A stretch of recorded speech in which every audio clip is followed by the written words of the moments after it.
Okay. Good evening, everyone. I'm now calling this meeting to order. I see Mary is on and Olga's on. Irina, are you there? All right, well, we'll just keep an eye out for Irina.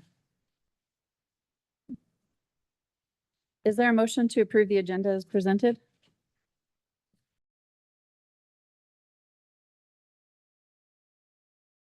We have enough here. We're on. We're on. Any further discussion? All right, I move this to a roll call vote, please. Marie Coffey, Aye. Mary Ann Duncan Cole, Aye. Olga Hodges, Aye. Christy Morgan, Aye. Mary Williams, Aye. Irina Katerina, Megan Dugan. Aye. Motion passes.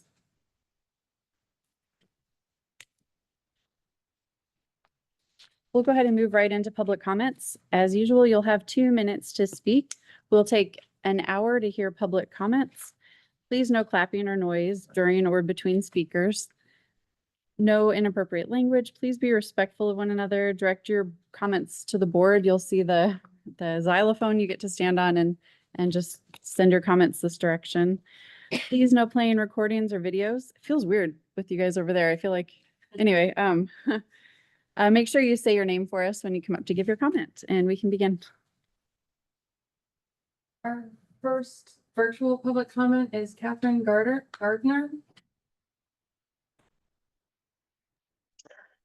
Good evening. My name is Catherine Gardner, pronoun she, her, and I'm a resident of Vancouver. I am as big a fan of positive reinforcement as I am of calling out problematic issues. We hear so often at these meetings about what a scary, horrible place the library is, how it is apparently the center of the failings of the world, how it is a crumbling institution hell-bent on destroying the very fabric of society. So I would like to take the opportunity to lavish a bit of love on it. My family has been utilizing the Fort Vancouver Regional Library for years, ramping up after the birth of our child. It was one of the first places we took her because my family recognizes not just the importance of early childhood education and literacy, but the importance of community, all of which this library system does a great job of fostering. All the times we have visited the local libraries, we have never felt scared or threatened by the materials or programs presented by the dedicated library staff. Rather, we have observed and enjoyed displays and recommended books that are clever, beautiful, diverse, and age appropriate. Because of that, we have never ever left the library empty-handed. Anytime my child has desired materials on a specific subject, her father or I have been there to help guide her and monitor her choices because that's our job. If we need assistance finding something, we have never had anything but stellar experiences with the staff who are genuinely knowledgeable, welcoming, and the most highly prized of attributes, kind. Any great library has something to offend everyone, and I'm sure if I looked hard enough, I'd find an item or two in the FVRL collection that was a hard pass for me and my family. And then I'd go and find something else because that's what you do when someone else's yum is a yuck for you. In all of my years as a library patron, no one has ever forced anything on me or my family. We've only ever been granted what all community members deserve: a diverse collection, a caring staff, and the freedom to read and learn what we want.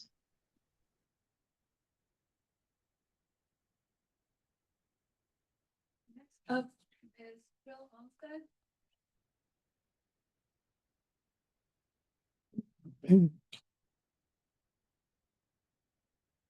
Like Phil was not able to make it. Oh, okay. Our next in-person sign up is Charles Horseshoe.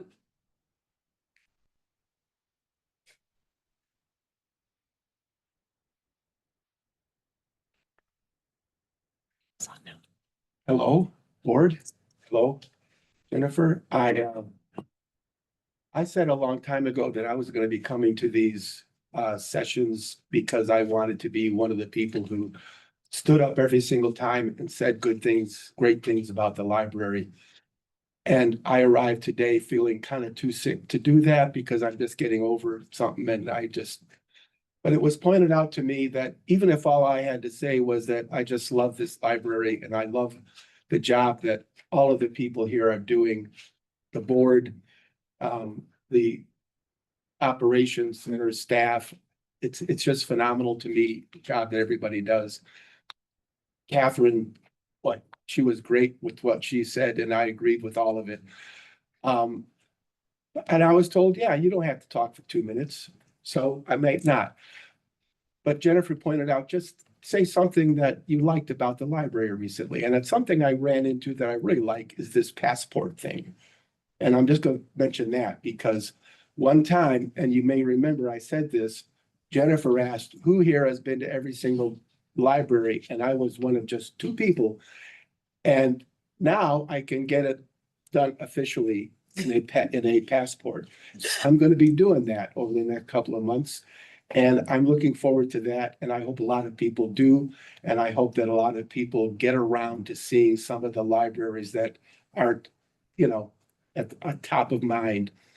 And also I love going to the different libraries because as a member of the Friends in Vancouver and a book nooker, I'm sure most of you know about the book nook. It's fun to see how other libraries, friends are handling book sales and stuff. Like here, they've got them out there. They've got a Dropbox our system, which we couldn't do in Vancouver. Hey, look at that. I filled in 2 minutes. Anyway, Thank you. thank you. You guys are great. Next up is Gary Wilson.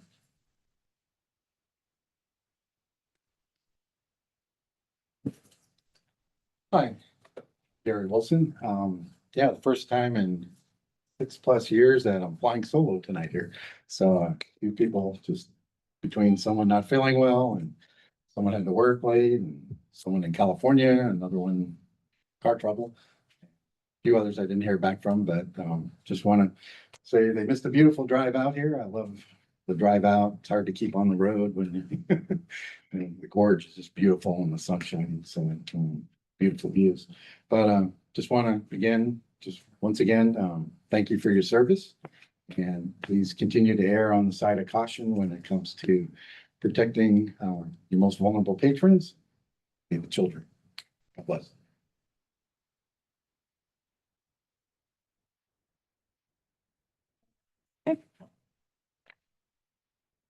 And Irina is online now. Oh, okay, great. Well, thank you all for your public comments tonight. I'm now closing the public comment portion of our meeting. Is there a motion to adopt the consent agenda as presented? So moved. Is there a second? A second. Any further discussion? I move this to a vote, please. Marie Coffey, Aye. Mary Ann Duncan Cole, Aye. Olga Hodges, Aye. Christy Morgan, Aye. Mary Williams, Aye. Irina Kakarina, Aye. Megan Dugan. Aye. Motion's approved. We move to approve all items on the consent agenda, which includes the April 21st minutes and the April claims as approved.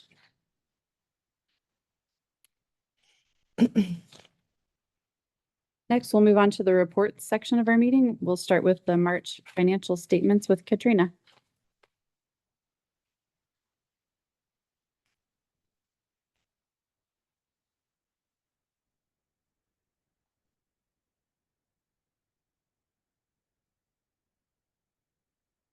Good evening, Board of Trustees. This evening, we are looking at March financials.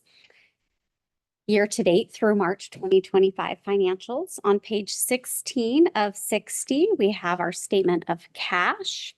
We see there on the statement of cash that the cash balance at the end of March is just over $14 million.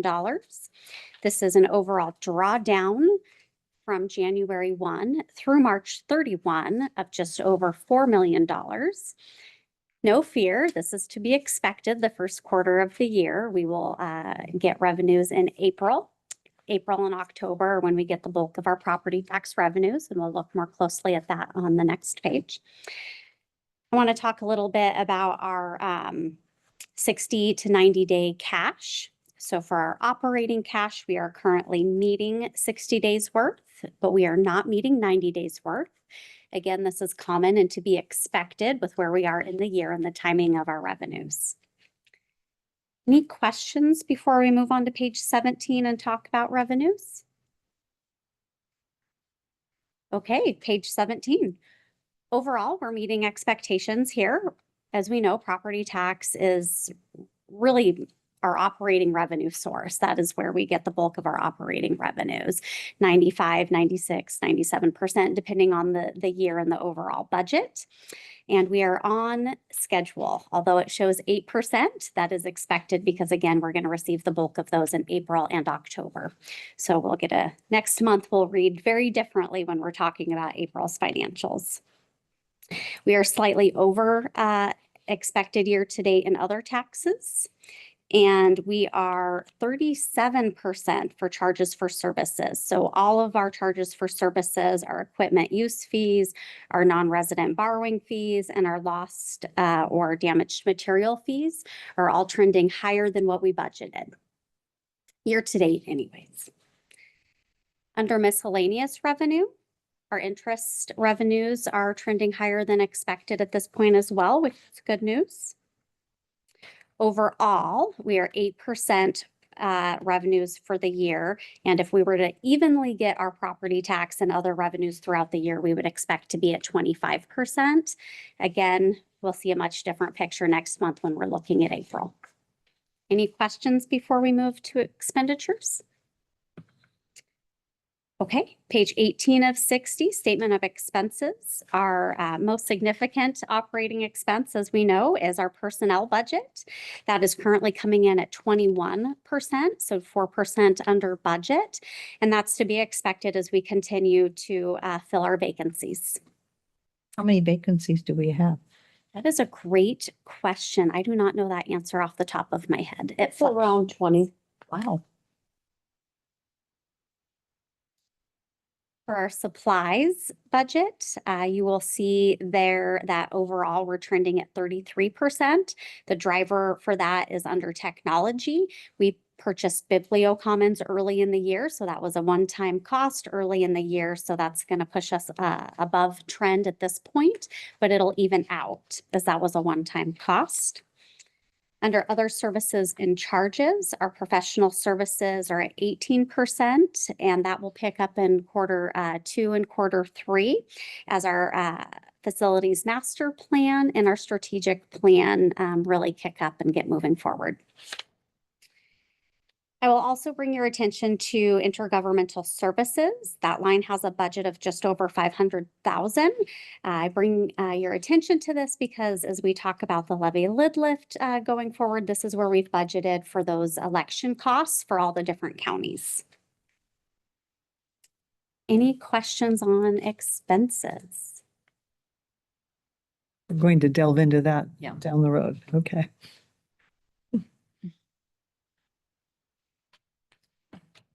Overall, across the board, everything is meeting expectations, either based off of timing in the year or flow of revenues and or anticipated and budgeted expenditures in this report.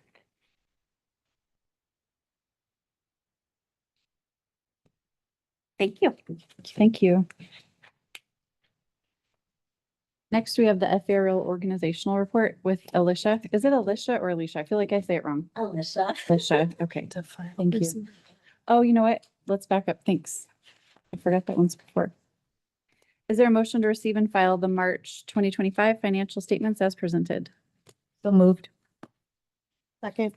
Any further discussion? Okay, move this to a vote, please. Marie Coffey, Aye. Mary Ann Duncan Cole, Aye. Olga Hopkins, Aye. Christy Morgan, Aye. Mary Williams, Aye.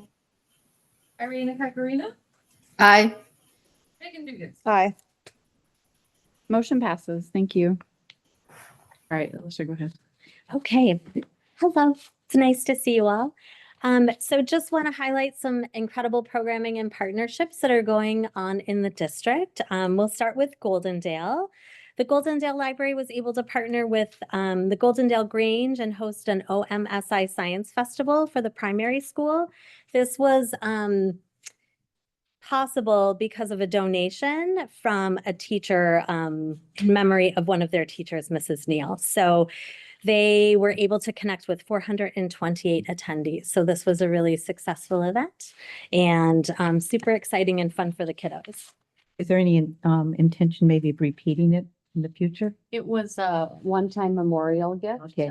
So unless it was a very expensive program that would not have been available otherwise, for OMSI to come out to the gorge is a very unique experience. And so it is possible, but it would be usually through other grants or gifts. Okay, thank you. Thank you. La Center was recently able to use the newly remodeled La Center Community Center. They held a program, Fairy Garden program this month. The Friends of the Library partnered with this program, Plant a Seed, Grow a Reader event. And families were able to build small fairy gardens with their kids and then also choose a free children's book from the friends that they could take home. And again, this is just promoting early literacy and then also the chance for the kiddos to have another book in their homes. So that was great. Ridgefield, 18 teachers are signed up to bring classes to the library from Union Ridge Elementary for Summer at Your Library promotion. And then on top of that, there were 7 other third grade classes coming from Southridge Elementary. So staff are working really, really hard to get those classrooms of kids in, just so they know about all of our great resources and our summer reading programs. So I'm curious, how many of those kids that are attending know how to use your system? depending on the age, these kids are pretty young, third grade, Okay. but I would assume most kids have technology in hand from the second they're born nowadays. I would imagine that most of them are pretty proficient in being able to navigate. You're telling our me they're website. not afraid of the computers. They're not afraid of they're not afraid of technology at all. So Now we just need to get the staff there. Three Creeks, I thought this was a really great story. Elizabeth, the branch manager, had shared this story with me a while ago, but a local physician in that area includes the library in his after visit summaries with kids and parents, encouraging the parents to take their children to the library and get them a library card. And he's also linked our website Good. on that paperwork so that they know. So I just thought that that was really lovely that there's a local pediatrician that's talking about this and the importance of it in his appointments. So I thought that was great. Vancouver, the youth services staff at our Vancouver Community Library attended a cultural fable and fairy tale themed family night at Roosevelt Elementary and were able to connect with about 45 families on library resources. So as you can see, our staff at all of our locations are really ramping up for summer reading and really making sure that they're connecting with all the schools that they can, including kids and their parents and the teachers as well, so that they all are very well versed in the resources and services that we have available to them. Washougal also partnered with Washougal School District Family Resource Center. They're doing a 4-week reading in action program. So this program brings together 10 to 15 families for dinner, a book discussion, and an activity. So one of our staff members will read a book and then lead a discussion with those families. So that's pretty special as well. So much good stuff this month. Woodland Community Library, we wanted to congratulate the Friends of the Woodland Community Library. They were recently awarded the Washington Library Association's Volunteer Merit Award. Wow. The Woodland Community Library and the whole FVRL district staff are really proud of their efforts again for all of their fundraising to get the Woodland Library built and open. And we're just really excited about that. So that was really great. Jennifer was able to attend, as well as Sherry Braga, our volunteer services coordinator. So that was a really special award. They were presented with that in Tacoma during the WLA conference recently. And Jennifer can share the card that you can buy at the Woodland branch? Sure. Our own Marie Coffey took a picture of this beautiful library when the tulips were in bloom. Too pretty. And now there's a card. And is this available at the Friends shop? It'd be soon, if not Should be already. soon. Woodland in bloom. It's really beautiful. I'll leave it up here if anybody wants to see it later. All right, just a few more highlights. Staff from our Operations Center from our OCP department participated in the PUD Home and Garden Fair on April 26th.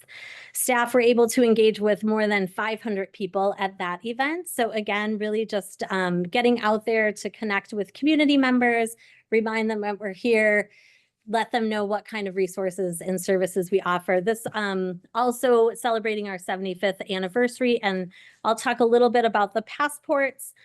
We just launched the 75th anniversary passport program in April, and that's really, as you know, to promote library services and branch locations across the district. We've been getting a lot of really great feedback. I got an email about a really sweet story from Goldendale where somebody ran into somebody who was a sub for our district, and they used to work together as flight attendants many, many years ago. And it was just this really sweet connection. The folks that had gone there with their passports aren't from Goldendale, so they drove all the way out there just to get their stamp. So really amazing. People really, really love this program, and it's getting a lot of folks out just visiting all 15 of our locations. So it's pretty great. The other thing is our library card design competition. It officially launched on April 30th through the monthly e-newsletter. And again, that campaign is designed to generate community participation and creativity and support Library Card Sign Up Month in September. So we're super excited. Submissions are being accepted through the summer. So we're really excited to see what sort of ideas folks have of what the special library card is going to look like. So How are you going to judge that? There will be a judging panel. I don't want to be on that panel. Julian, our Director of Communications and Marketing, is putting that judging panel together. Okay. There'll be community members that will be judging, and there are, I think, 4 different age group categories. So everyone in this room has a chance to enter and show us all of your artful designs, and the theme is our community, our stories, our communities, sorry. Our stories, our communities. So that's the theme. And I think people are very excited. I was at White Salmon last week, I believe, and I was standing in the middle of the library next to a table, getting ready to pack up, and this little girl, probably about 7 years old, runs up with her piece of paper to design her library card and puts it down and starts just going to town on it. And so people are just excited about this. And of course, we're out in the gorge tonight where the art and the gorge go hand in hand. So I'm hoping we get a lot of people submitting from throughout the district. This is an annual exhibit that the library helps us sponsor. A lot of them are local Yeah, people. this particular exhibit is, how long is this here for, David? It's up all this month. It's tied into Ian Kenny reads. Right. It's not the Artist of the Gorge exhibit that was earlier, but it is a part of our rotating exhibits that come through on a monthly basis. So there's always fabulous art when you come here. So we appreciate that. Not from you, but. yeah, so just some highlights from around the district, but lots of really, really great things going on. So happy to be able to share those with you. Thank you. Yeah. Thank you.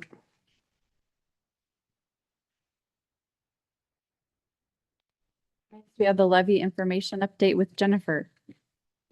So as you know, we are on the ballot on August 5th, as you voted on. And last month you selected the options of what will happen if the levy passes or fails. And up on the screen, they're going to have up the webpage at fvrl.org/levy. That helps everyone to understand all the detailed information. We'll go through that in just a minute. But in front of you, you have the current news and events. And if you turn to the second page, you will also see a 2-page spread. If I could get to the second page, let's see here. Here we go, of the levy information. And we have begun our workshops with our amazing Friends of the Library groups across the district, going out to really explain all of this information. We had our staff workshops right after the last board meeting. And we are also out in the community talking with various groups to provide factual information about the levy. And we're getting a lot of good feedback, good questions, etc. And our staff also have bookmarks to hand out. Those were in front of you. I don't have one, but it celebrates the 75th anniversary on one side, and on the other side makes people aware of the levy vote on August 5th. Again, this is all oh, there you go. Marie took all the book. I took all of them with me. Anybody need a bookmark? See Marie. No. But these are examples of factual information that it is fine for all of our staff, board members, our friends of the library, volunteers to share. It doesn't cross any line over into a campaign. It doesn't tell people how to vote. It provides factual information. So we're going to go through the website in just a minute. But what I wanted to share with you, Katrina pointed out in the financials that we had budgeted $500,000 to be on the ballot. And that was an estimate from the 4 counties that we are in of what the cost would be in August. And it's based on past practice or past trends rather of what they've seen in a primary election vote and then what they thought we would have to pay. Well, now that all of the issues had to be filed in May, early May, we know that we are the only proposition. And except for people that are running for office, which is a different calculation. So in Clark County alone, our cost to be on the ballot, that new estimate is $700,000. And then in Klickitat, $75,000, Skamania, $40,000. In Cowlitz County, $18,000. So the overall estimate, and again, it is an estimate until they finalize all costs, is $833,000 to be on the ballot August 5th. So we will be billed for that, likely toward the end of this year. It could go into next year, depending on how long it takes for certification and all the things the counties have to do. But I think we will be discussing this as we look at budget adjustment later in the year. Where will this come from? Where will that difference of $333,000 come from? Is likely from our reserve fund. And so, you know, that's okay for now, but that's not okay for the future. And so should the levy not pass in August, we will have to really strategize and think about what that means going forward. As far as we know, the cheapest election to be on is the general election in November. But we also know next year is the midterm election. So there will be more on the August vote then. So you never know until everything is certified. And so this is obviously a lot of money. We are digging into with Clark County in particular, since that's such a high cost. Why is it such a high cost, and how can we learn more about that so there's more transparency into that? So Katrina and I have been in communication with Clark County on this, and you know, mostly it's what you would expect, things like how much it costs for them to produce the voters pamphlet, to mail out the voters pamphlet, to get the ballots mailed back. The staff costs that are involved in coordinating all of the election, et cetera. Will you address what the difference would have been if we were in the November or the special? I wouldn't know that at this point. Could you find out kind of just as a Yeah. strategy for the next time? Sure, and we'll know more about that after they have to certify and file for the November election. But they don't ever know until people certify. So people talk about it, like, for example, the city of Vancouver and the Clark County are talking about public safety levies. But right now, it's looking more like they're gonna be on the November ballot, but at one time, we thought it could be in August. So you Oh, don't know okay. until everything happens. So it's, you know, obviously a very high cost for our district. It's also why when we're looking at the options as we did, we're looking at how far can we spread the levy out, the levy lid lift, so that we aren't going back as often as others do. Most people or organizations would go back every 5 to 7 years for a levy lid lift. It's been 15 years for us. Because if you go back every 5 to 7, well, that's a cost every 5 to Yeah. 7 years.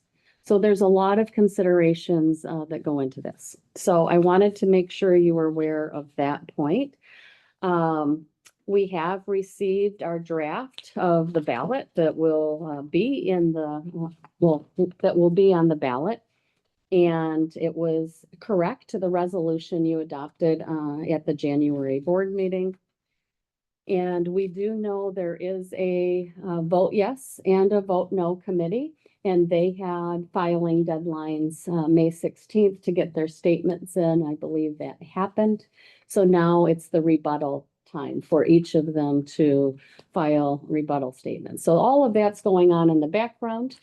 And as all that goes on, our job is to make sure everybody knows that the library is on the ballot August 5th, asking to restore our levy rate. And we'll kind of go through this as we go. At the top, it tells you we're on the ballot and we're asking to restore our levy rate to 50 cents per $1,000 of taxable assessed value.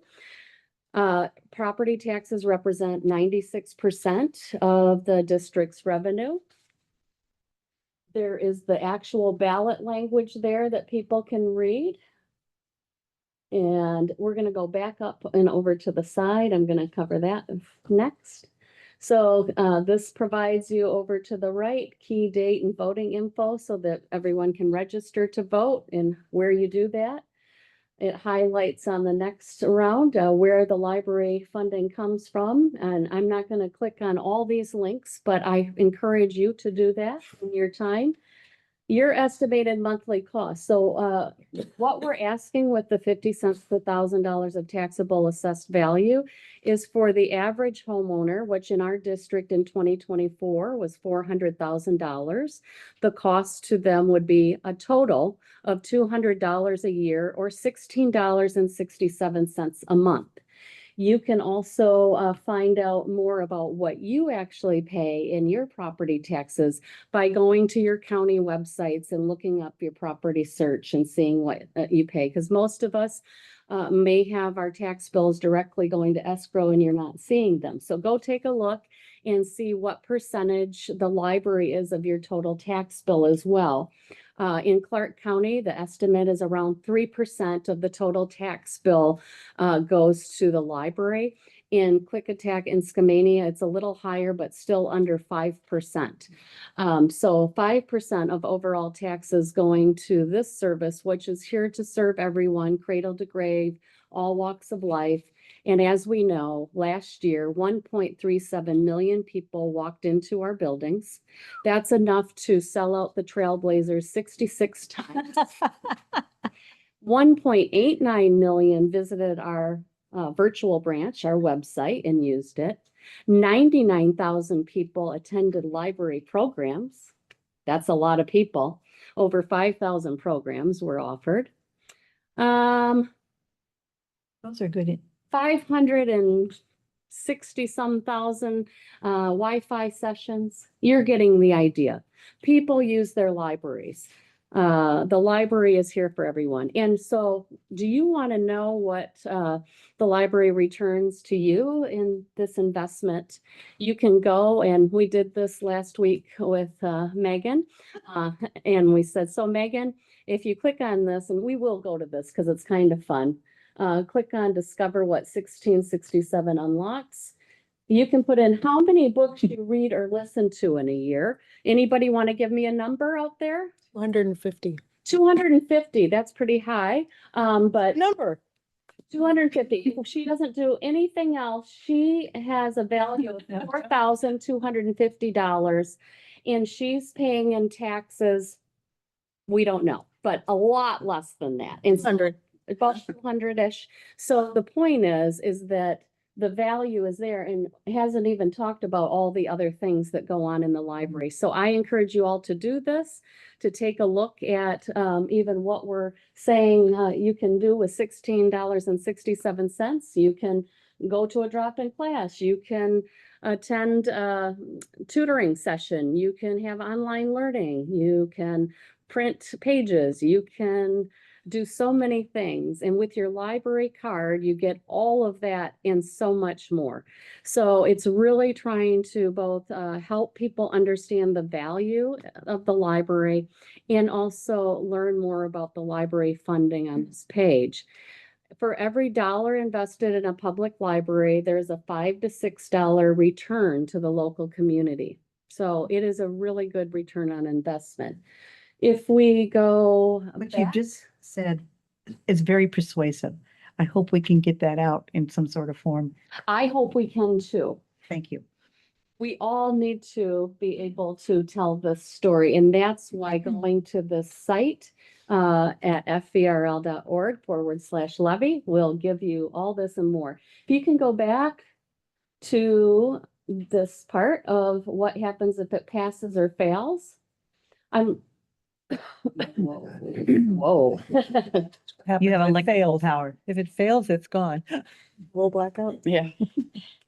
So I'm not going to go through all of this because we've talked about this a lot in the last 9 months. If you certainly know all of this, but I think for those listening or in the audience that aren't as aware, please go onto the website and learn more about what happens if the levy passes or if it fails. Keep going down. I think I already told the story of all the use we had last year. And then keep going down. If you still haven't learned enough, you can learn so much more about levy and levy lid lifts and all of this great information and how the library funding model works. I think the thing I would note most and remind all of us is that the library district is funded primarily by property taxes, whereas other forms of government have other forms of funding. And so cities and counties and school districts have other forms of funding, but the library only has property taxes, and that's by state law. That's how other library districts function in the state as well. And then the other factor is we are limited to a 1% growth in taxable values year over year, plus new construction. And so in the last 2 to 3 years, we've received approximately in the last recent number of years, we've received 2 to 3% increases in revenue. At the same time, our expenses are growing 4 to 5%. So the math doesn't work. This year, we are operating at a $4.7 million deficit, and that's being balanced by using reserves that we have saved and set aside. And that has allowed us to continue to offer the same level of service across the district. But next year, the estimated deficit is $7.6 million. And we can no longer operate by pulling $7.6 million out of reserves and still meet our 60 to 90-day fund balance, as Katrina was talking about. So that's why we're on the ballot. We're asking for the library to continue to provide the same level of service and grow with our district. And so that is what we're asking. And with that, what questions does the board have about anything that I talked about? I do have a question. We're all learning, obviously 15 years, none of us have been on the board through a levy lid lift. Is there anything we could have done better to know how much we would have to pay, or are we just kind of at the mercy of the timelines, like the way it all had to work out? Like, could we have done something different to have a better estimate, or not really? No, obviously the estimate Clark County gave us for August was $325,000. And now based on the reality of who has filed and what issues there are, it's 700,000. And they couldn't have known. They could not have known. It's really not typical for such few issues to be on the August ballot. Okay. And so they could not have known. And so they give their best estimates, and that's what we win on. Thank you. But I also appreciate very much that I received a direct call from the county auditor of what they realized right away, and that there was a substantial increase. It wasn't a surprise. They let us know right away.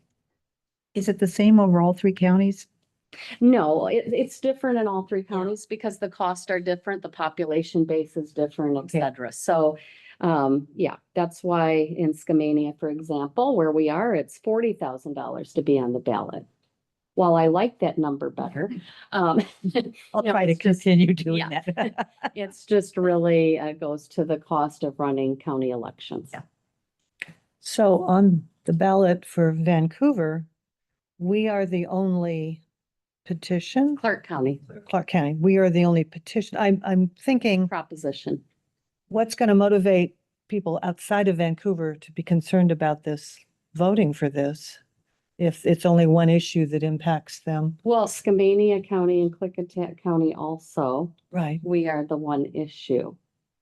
Everybody, that's why all the costs are what they are. No one else has.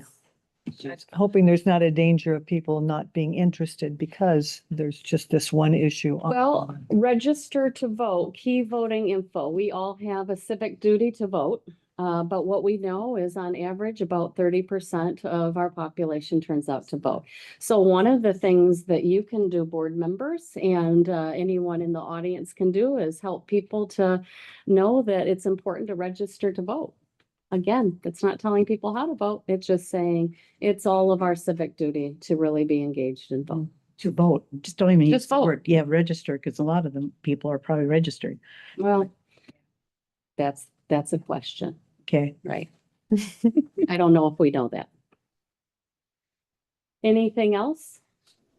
I just wanted to say whoever made the website did a fantastic job. Julian, great job. Julian, great job. Seriously, it really breaks down details. I feel like this is really like comprehensive, but also Yeah. just really easy to work through it. Great details, great data, really like engaging. I'm gonna do that little tool of how much money we've saved because that is a huge selling point. So good job. Really well done.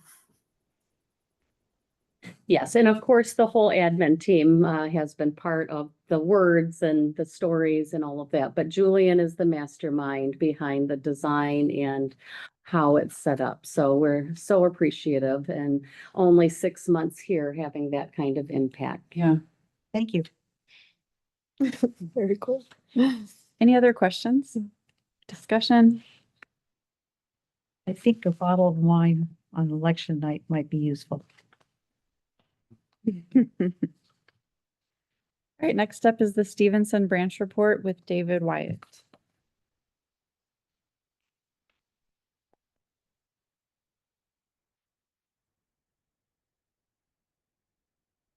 And they'll share, so you'll be able to see in just a second. Okay.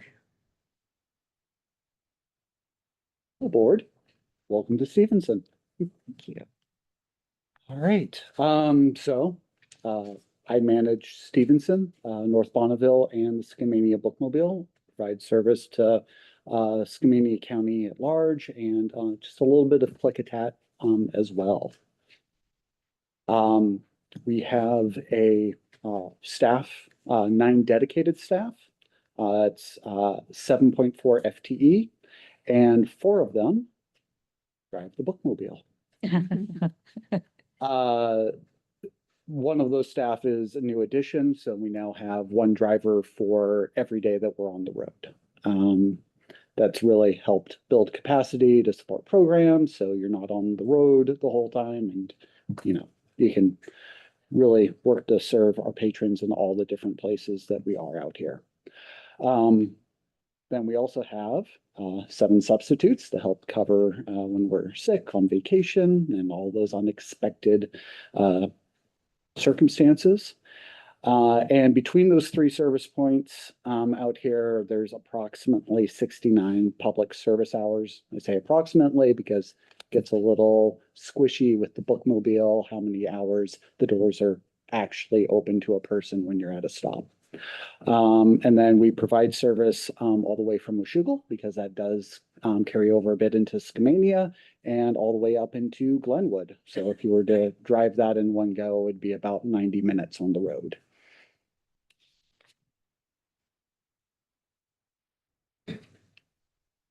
There we go. And then that's a graphic stolen from our bookmobile schedule. So it gives you just kind of a sense of how large of an area we cover. Most of it's just down along that southern portion of it where all the population centers are. But we are sparsely populated, just 7.3 inhabitants per square mile.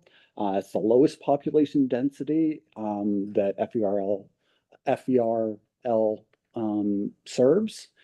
And as of the 2020 census, the fastest growing portion of that service area out here is North Bonneville. Then the bookmobile spends about 25 hours a week on the road. So it's in Carson a good chunk of that time because Carson is the largest population center in our service area that does not have a brick and mortar library. Moving on to the Friends. A few of them are here tonight. There's lots of things they do throughout the year.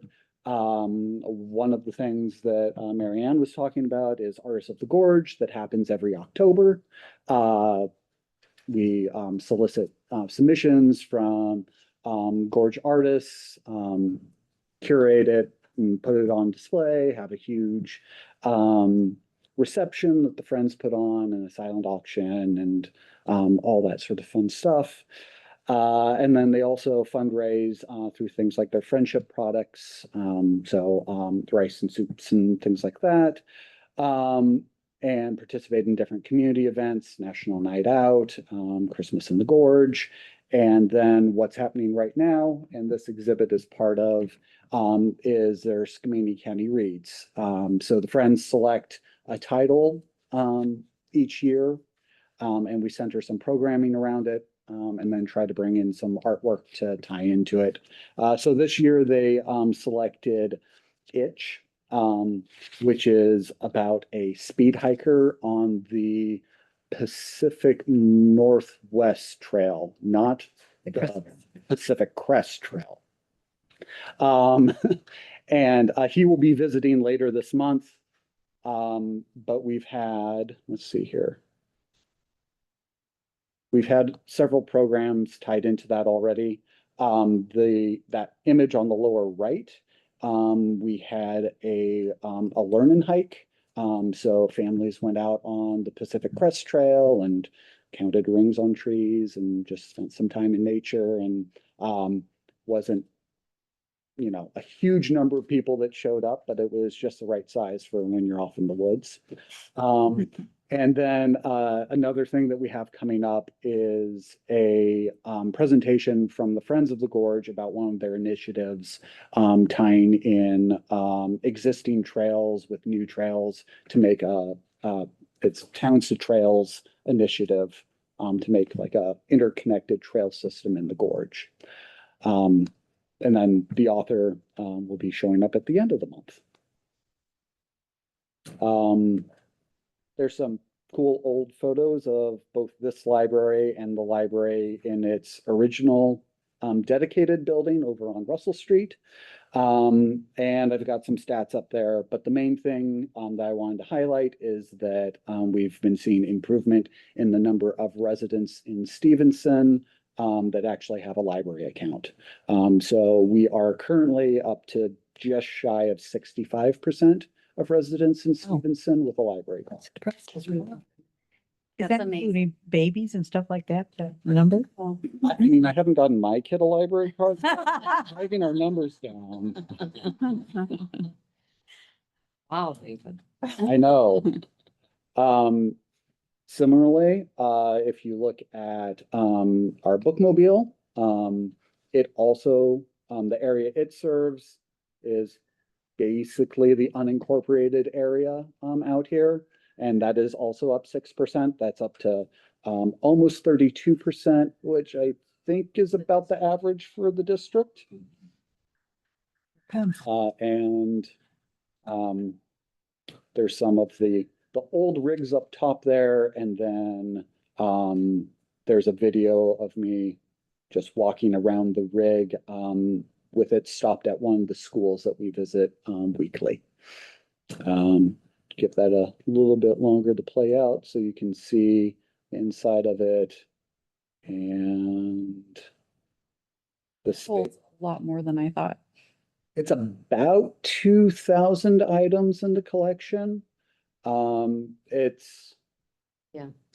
yeah. And, it's in this building right now, so if you haven't seen it, Haven't. we can go take a quick tour after the meeting And get a sticker. and get a sticker, For sure. your passport, yes. Do you rotate what's in the, Constantly. yeah, because the fiction books would probably be, what about the nonfiction stuff? It's more division between kids stuff and adult stuff. Kids stuff circulates a lot more. We go Okay. to schools a lot more. Yeah. And we're always pulling in things because, no matter how good we are about, bringing in holds for people and whatnot, one kid checks out the Guinness World Book record, and then all of his friends want to check it out too. So, we're always bringing in more stuff. I'm trying to be responsive to, whatever current thing our readers are. Are you going to retirement communities as well? Not with the bookmobile. Okay. We do separate outreach for Rock Cove. Thank you. And then North Bonneville's the third service point. Again, lots of stats, but again, up 8% with residents in that area, up to about 35% of cardholders in North Bonneville. Considering you're just there for 2 days a week, that's pretty good. Yeah, we only have 6 public service hours. The courier, moving all the holds around the district, comes into the gorge 3 days a week. So we send a staff member over to just process holds because I'll click that. Oh, no, I went too far. There we go. That lower picture is the little lending library, which is essentially a vending machine that's in the lobby of City Hall that people can access whenever City Hall is open. So they can pick up their holds. There's a small browsing collection. And so I'll send a staff member over the one day that we're not actually staffed to just process holds really quick and get them in there so people can get them as quickly as possible. Very impressive. All right, on to programming. I'm not going to talk about everything we're doing because that's a lot. As was obvious from Jennifer's talk. But some of the new stuff that we've been trying this year, for as long as I've been here, we've always had 2 story times and they've always been weekdays. We kept one of them, we kept our Wednesday one the same. And then we moved the Thursday one to Saturdays to try to get a different group of families that aren't able to make it here during the week. And then as we ramp up more outreach stuff throughout the spring and summer, which tends to be on a Saturday and tends to be at the same time as story time, we'll be taking story time on the road so they can follow us to the farmer's market or to the fair or wherever we happen to be with the bookmobile. And then we've, since last time I gave this presentation, we have a couple of new staff members, so we're able to do more team programming. So we have a dedicated team hangout every Tuesday now. So we're trying to build up and have more events and programming. What's a teen hangout? A teen hangout is a little bit of everything. So what what we have is a placeholder so teens know that whenever they come in the given time, there will be something for them to do. But, you know, like, I think it's like third Tuesdays is movie night. There'll be a homework help day, a more arts and crafts focused something, and just something always there, something to do. There's not a lot of places available for teens to hang out outside of, you know, sports or whatever's connected directly to the school, but there's very few third places in Skamania County to just hang out for free. Homework help. How do I protect somebody that gets the trigonometry question?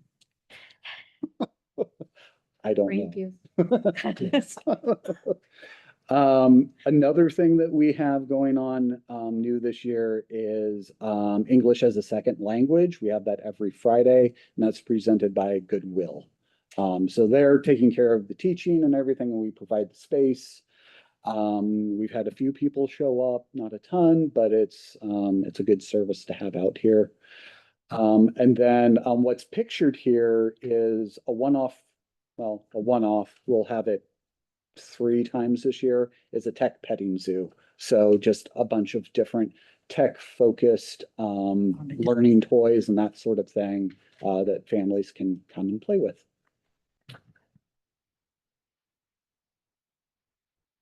You may have noticed one of our projects this year is a EV charging station. So that was installed by Energy Northwest. It was funded by a Washington State Department of Commerce grant, and it was first brought to the board in 2022. So that speaks to the speed of grant writing. It's part of a larger project. You will see another one of those big blue boxes in Bingen and Goldendale. And we will have they're functional now, but the actual ribbon cutting will be June 5th. And who gets the revenue for that? Mostly them, but in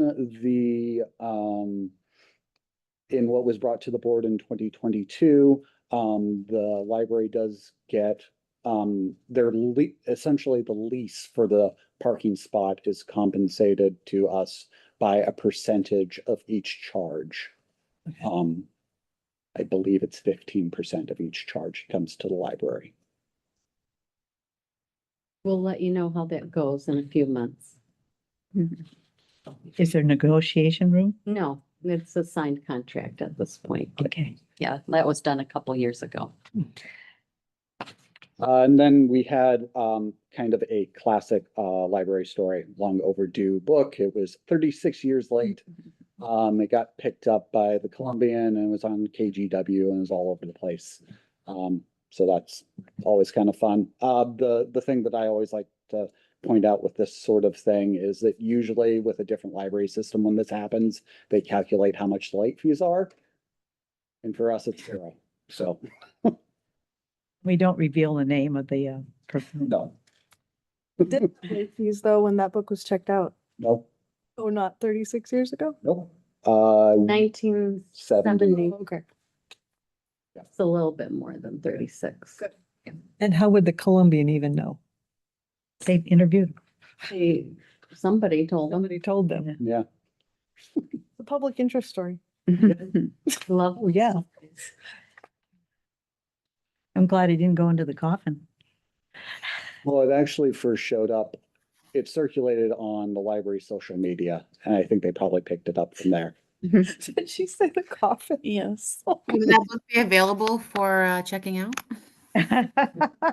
No, it was deemed to not be in good enough condition to continue circulating. Weed. And then I wanted to take a moment to acknowledge one of the previous Stevenson community librarians. She passed away earlier this year, Mara Reynolds. She was the community librarian here from 1980 to 2004. And one of the big parts of her legacy was starting Artists of the Gorge. She was there from the beginning. At the time and for several years at the beginning of it, it was actually Women Artists of the Gorge. Held a celebration of life, and she had an exhibit up here for a month earlier this year too. So.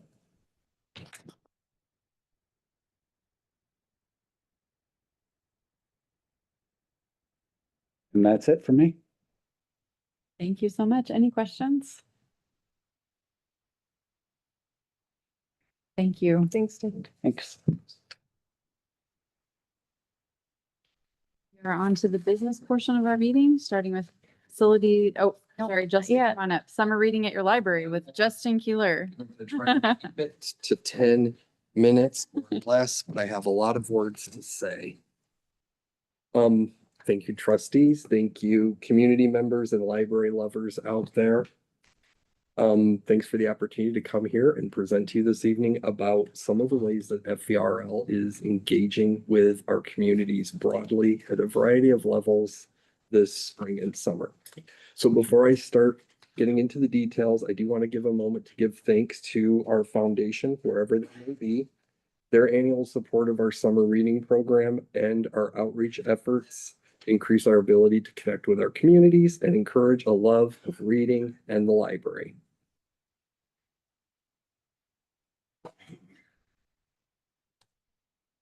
Next Go slide. ahead. It's right here. Oh, we're right. We're at the right slide. Oh, you are? Mhm. Okay, you want to go back? This one right here. Thank you.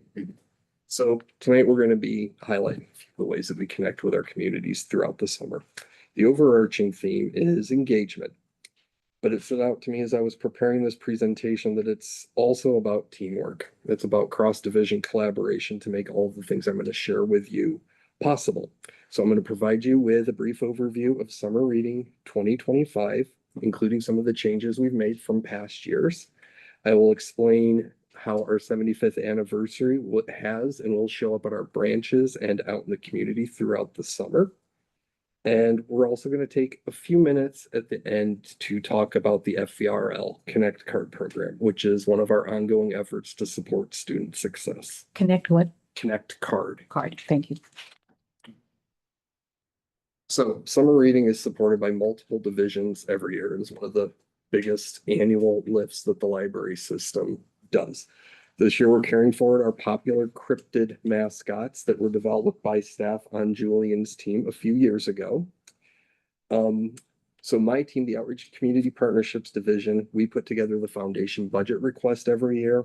We design the program elements in collaboration with branch staff and CMD staff. Develop the out-of-box or traveling programs. These are programs that branches can reserve and request, like the tech petting zoo that David showed. So we coordinate the development and delivery of all those. And of course, we work on bringing the program out of the walls of the branch library to make sure that children and families that can't make it to the library still have the same level of access. So last year, 24, we worked with 17 partners across the district at around 170 different sites to deliver the program to kids that can't get to the library, like places like summer meal sites, day camps, and low-income housing facilities. The Communications and Marketing Division prepares all of the lovely graphics like the cryptids that you see up on the screen. They handle the layout and printing and distribution of our summer reading logs every year. They highlight the performers and the programs that will be happening at the branches in our news and events booklet.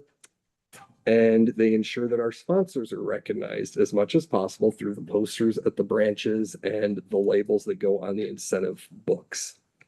The Public Services team, which is all of our wonderful branch libraries, bring the effort to life every year for their communities at branch programs, out in the community at schools to bring awareness to the program and help to register patrons. And of course, our facilities team has the monumental task of delivering mountains of incentives that are outside of my office as we speak to all of our communities. So planning for the summer We end in August. We begin planning in September for the following summer. And that planning is done by a committee of staff on my team, representation from branches, and representation from the communications and marketing division. They analyze the data, look at the success and challenges of the year prior, and then make decisions to help move the program in alignment with district goals. So we start ordering incentives in the winter. They start arriving in April and March. And then we work with large volunteer programs such as the program with Hewlett Packard and Invest West Management this year. They come to our operations center and spend hours and hours labeling the books, inventorying them, and packing them up for delivery out to the branches. This year, the program has been expanded to include adults. So sign up and read and enter the drawings for grand prizes at your branch library. I'll have hard data for us next month, but historically, we do see an increase in account registrations for children May through August due to our efforts around summer reading. And we also see an increase in printed material checkouts for juveniles, June through August. And around 60% of the physical books checked out during the summer are kids' titles. Last summer, we had around 9,000 participants. And through our outreach efforts this year, we are hoping to move that needle into the 11,000 range. All right, I should not be using two screens. So summer reading, the goals are relatively simple. We want to help build and develop a lifelong love of learning and libraries. This year, we are working to really increase and incentivize repeat visits by children and families, adults to our branch libraries through the incentive structure and offering lots of programs. And I'll talk a bit more about some of those programs a bit later. We want to use the program to help our participants develop new skills. And one of the goals, as I mentioned earlier, was to make sure that we increase access to the program through outreach. It's very easy to participate in the summer reading program. This is what David was talking about when staff are out there at the schools promoting the program. All you need to do is register. Then you need to read or be read to if you're a baby or you feel like being read to. Listen to an audiobook for 20 minutes daily to encourage building the habit of daily reading. Patrons complete the challenge by logging 40 days throughout the summer of reading between June 15th and August 15th. And then participants are encouraged to come back to your branch library to pick up incentive prizes throughout the summer. Incentives will be released every 10 days throughout the summer, and you will be entered into weekly gift card drawings. Everyone gets an entry into the grand prize drawing at your location just for registering. You'll also get a bonus entry for either completing the challenge or attending a library program. This year, each location will have 4 grand prizes on offer, one for birth to 5 to 12 years old, teens, and adults 20 and up. So materials are on the move and getting out there to the branches right now. These are the registration cards, the posters for all of the programs, the templates for program flyers that branch staff can modify, the activity booklets, the incentives are getting out there, and the supplies for the traveling programs. Each branch will have a stellar reader display at their location that patrons can use to kind of highlight their reading successes throughout the summer. So in celebration of the 75th, my team worked with each of our locations to identify one significant summer performance. These are the ones that we always know we anticipate having a large crowd at, such as the Reptile Man. The Reptile Man is going to bring in a lot of people. Very popular. Very popular, and I still haven't, it's pretty cool, but each location shows one of their programs to turn into a broader celebration of the 75th anniversary. And almost all of those events are sponsored by the local Friends of the Library groups and will include refreshments and additional activities in recognition of the 75th, such as screen printing with the awesome 75th anniversary logo, that Julian's team created. This is in addition to the FVRL history events that were hosted at each of the locations. They were customized for each location and worked to kind of highlight the role of local friends groups and women's clubs historically in getting branch libraries brought to the communities in the Which is district. more than 75 years. Which is more than 75 years, exactly. So this summer, you'll expect to see 65 traveling programs at the branches and 92 paid performers throughout the system. This is June through August.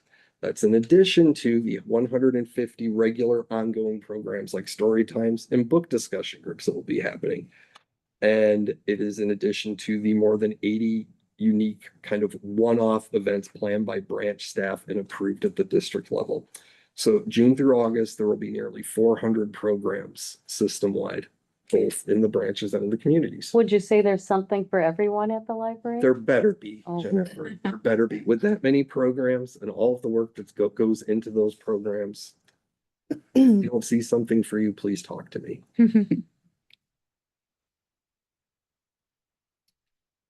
So we're doing a lot of outreach this spring and summer, as well as a lot of events. So at our outreach and at our events, we will be promoting the wonderful passport program that Mr. Forshoe recognized earlier today. The passport connects communities to each other and promotes library resources such as the Check Out Washington backpacks that provide borrowers with a Washington State Park Discovery Pass, as well as books and tools to support family fun outside. They're very popular. So if you're interested in having one, put one on hold well in advance of when you want to go visit our state park. So that particular program is made possible by the Washington State Library in partnership with the Washington State Parks Foundation, and we are eagerly looking forward to its future. Passport also serves to promote our Experience Pass program, which we have currently 12 partner attractions throughout Washington, our part of Washington and Oregon, across the breadth of the district. So get your passport, come back to this branch, print out your Experience Pass, and head up the road, back down the road to the Columbia Gorge Museum, or head out to Goldendale, where you can visit the Presby Museum, the Bickleton Carousel Museum, or the Maryhill Museum of Art. Everybody that has a library card with FVRL can visit each of these attractions one time per year for free. Also promoting the new library card design competition at our events in the branches and via outreach until the deadline for entries. So, let's see here. Yep. We have a lot of messages we are trying to push out to everybody that we can connect with this summer. Our priority messaging for spring and summer outreach is intended to highlight for our communities the true value of our services. Lifelong learning opportunities, building community at our programs, helping people discover our resources and our services, and of course, passively having levy bookmarks and things like that out at our tables, and then being in a position to connect difficult questions back to the people that can answer them best, such as Jennifer, our website, Julian. So due to the number of unique things coming together this spring and summer, the levy vote, our 75th anniversary, summer reading, all of the things that we have going on, we, on my end, the Outreach and Community Partnerships Division, adjusted our strategy for outreach this spring and summer to focus on making sure we're getting to as many of those big community events as possible, such as the Public Utility Department's Home and Garden Fair. Now, these are the events that are happening in the evenings, that happen across multiple days, that happen on the weekends, that are not usually easy to staff. We have decided to focus our capacity on those sorts of things. So not everything has been confirmed quite yet, because we're awaiting some word from the city of Vancouver specifically on a few of their events. But we're currently set up to attend around 50 large community events June through August. And that's in addition to making presentations to community groups, neighborhood associations alongside our branch staff.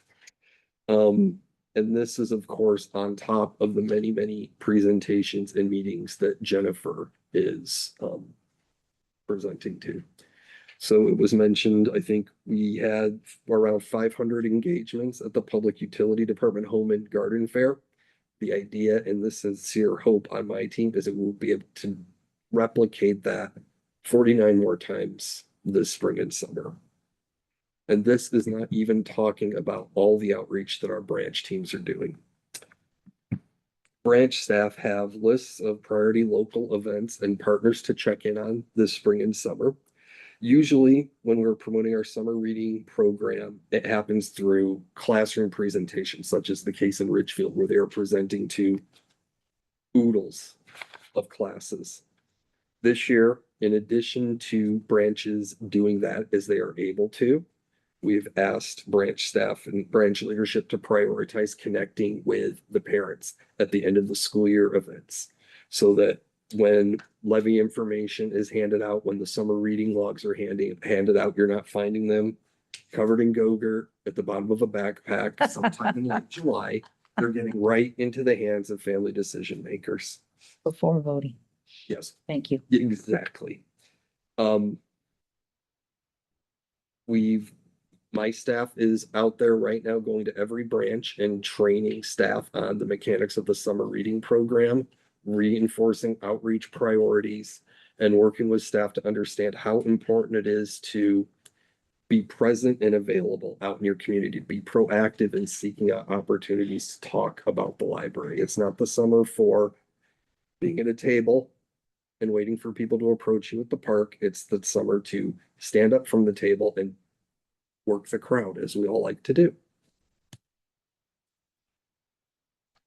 So I want to speak a little bit about the Connect Card program. This is a program that began in 2017, and it was in response to our 2017 strategic plan, where we were guided by the community to support student success however we can.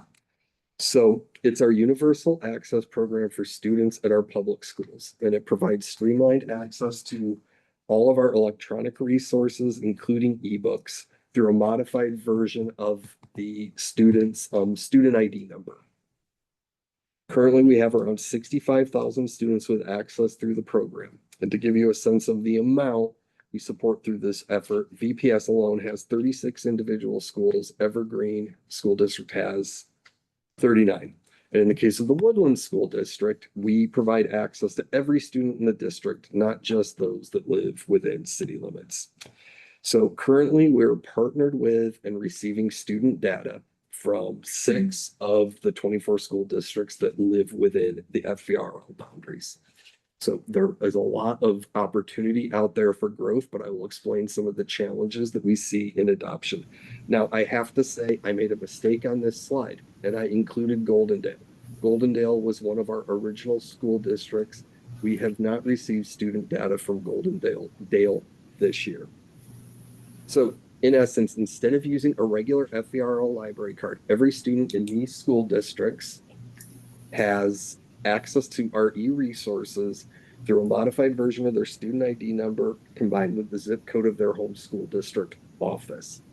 We get that information directly from the school districts through a data sharing agreement that we've set up with each of these places. Now, this means that students have access uninterrupted to all of our resources, no matter where they go and no matter how their personal library card is. You know, if it's blocked for bills or whatever, they still have access to our resources. We, the district, created a portal that you can access at fvrl.org/connect that puts key resources curated by grade and subject area front and center. So the initial curation by grade level and subject area was in consultation with teacher librarians at a few of our school districts, namely Vancouver Public Schools. And that was to ensure that the students have displayed right in front of them the most important things they need to see without getting lost in the labyrinth of our website. It streamlines access to age-appropriate resources.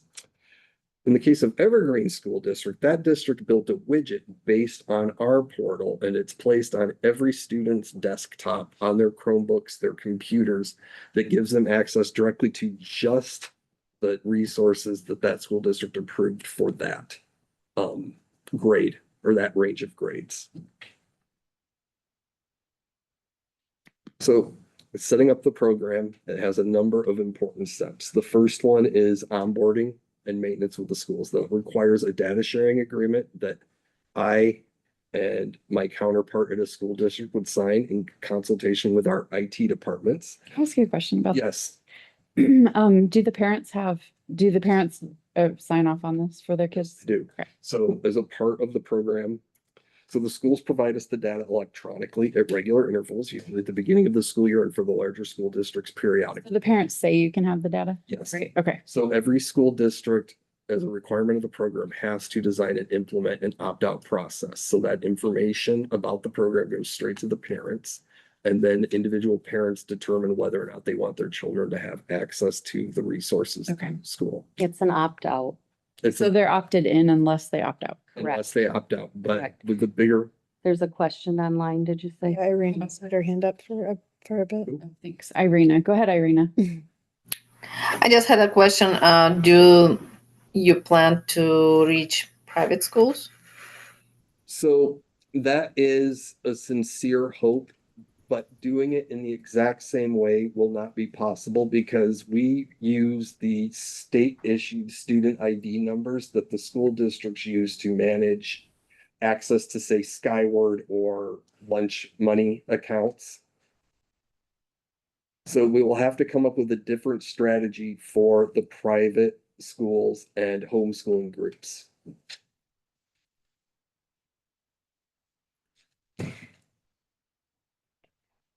Oh, yes. Have to wrap up. Challenges to adoption.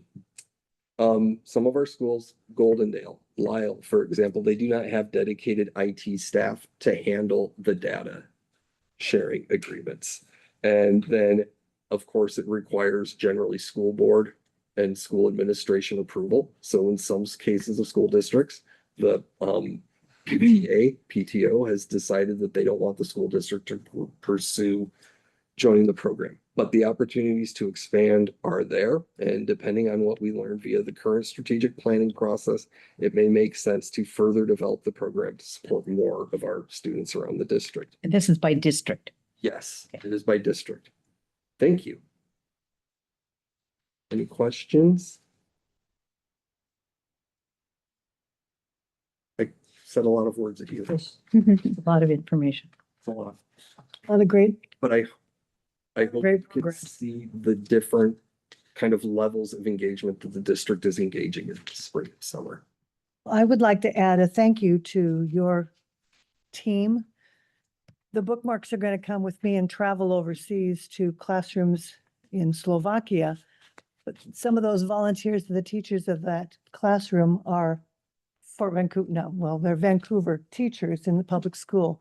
So it's going to help them as well as put our name out to students that are out of the country. So thank you for those.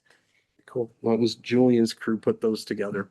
Just the Thank you. delivery, the courier, Thank you, Justin. Thank you. of course. All right, next up is business, facilities and finance committee.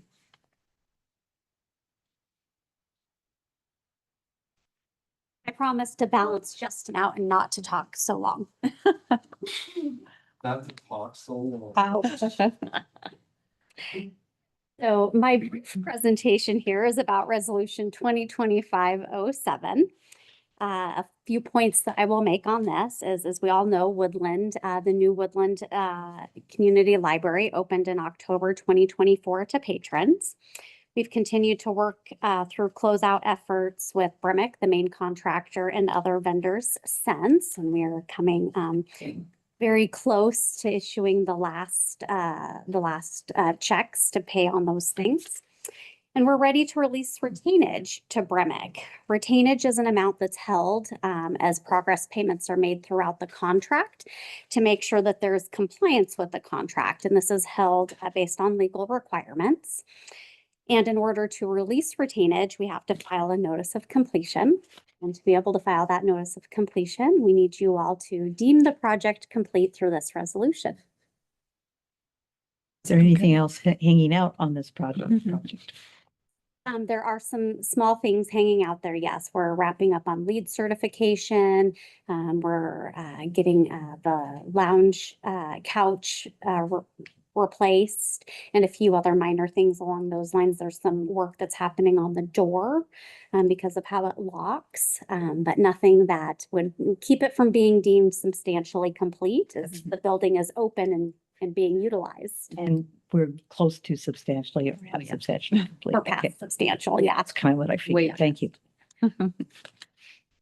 Any questions? Anything we would do differently on the next project like this? Did we learn anything? We always learn. I know. Always is growth opportunities. But nothing that would keep us from deeming it complete. I move to approve resolution 2025-07. Is there a second? I second. Any further discussion? All right, I move this to a vote, please. Frank Valpi, Aye. Marianne Jackson Cole, Aye. Hulda Hodges, Aye. Morgan, Aye. Mary Williams, Aye. Irina Kakarina, Aye. Megan Dugan. Aye. Motion passes. Thank you.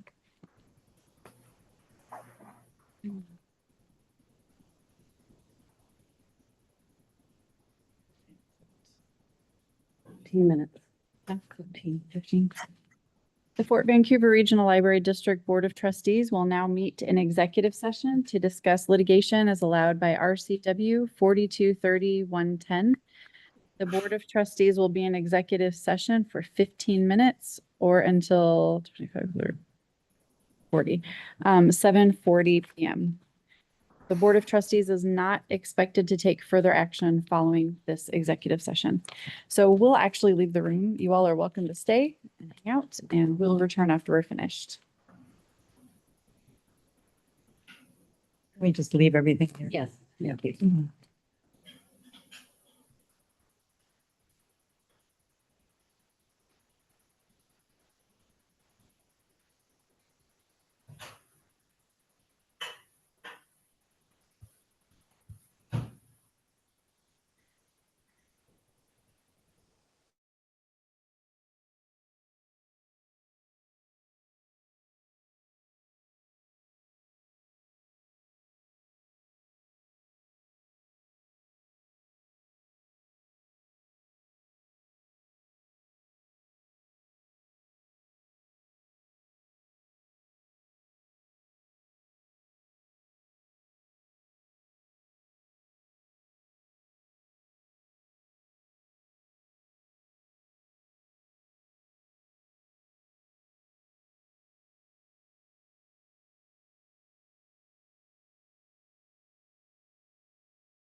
1 minute. You know, I love the lead on our story.